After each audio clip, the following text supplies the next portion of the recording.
teachers, mayad na tipurano ka natin tanan. Una pagbati po ng pag-ibig at kapayapaan. On behalf po sa G1 LISS. LISSII, no? Magsaysay chapter, kami po ay taus-pusong nagpapasalamat sa inyo sa pagtanggap sa imbitasyon na amin pong request, no? Actually, hindi lang po ito San Carba, yung aming target, mga magulang, saka mga ma'am. Ang target po namin ay across the Magsaysay Elementary School. Nung nakaraan po, nalibot na po namin yung Rizal at yung Lukwan.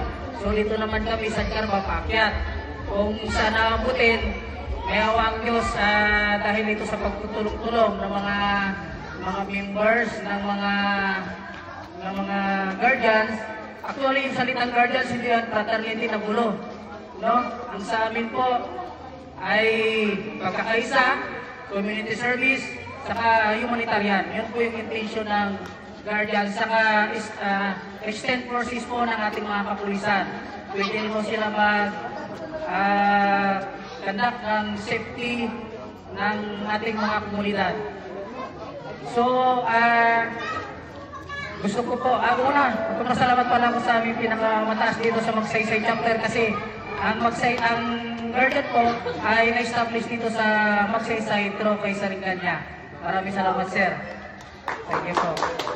Tapos, in collaboration din po ito sa biling program, ang inyong lingkod, si SB Bachansila, sa kasi SB Ronald Sim. Ito po ay collaboration report na pinagtutulungan yung membro ng guardian at si SB Ronald Sim sa ang inyong pong lingkod upang may sagawa yung mga ganitong activities tulad po ng biling program. Sa mga susunod po na araw, may mga target din po kami na siguro during the calamities, no, magkaroon din kami ng kahit papano food pack. Hindi man kalakihan katulad ng sa government, siyempre malaking ba dito yun, actually nga, nauubos na sa flood control. Sa amin po ay voluntaryo na pag-iipuli namin yung mga kayang voluntary na tulong ng mga members, tapos yun po ang aming itutulong naman sa mga komunidad. Kaya sa mga magulang, ay ito sa mga teachers po na gusto nyo rin po mag-extend ng halimbawa ganitong activities, although na basically medyo busy ho kayo, through your masing sa maliit na paraan, financially pwede rin kayo tumulong.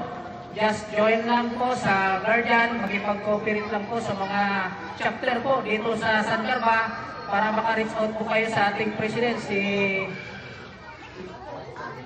Sir Jiri, saka si Sir Inganya. Sila po yung magiging mag-aasikaso po sa inyo para to join sa ganitong institution, organisasyon na non-government, pero nag-extend po ng tulong sa ating mga komunidad, lalo na sa mga estudyante po. So, pagpasensyahan nyo na po yung aming maliit na kaya na lugaw lang. Pero yun po ay may kasamang pag-ibig na sa pagluluto. Matamang salamat kay mayad na daw ka natuntanan, mga ma'am, mga gurang-gurang, mga estudyante. Salamat po.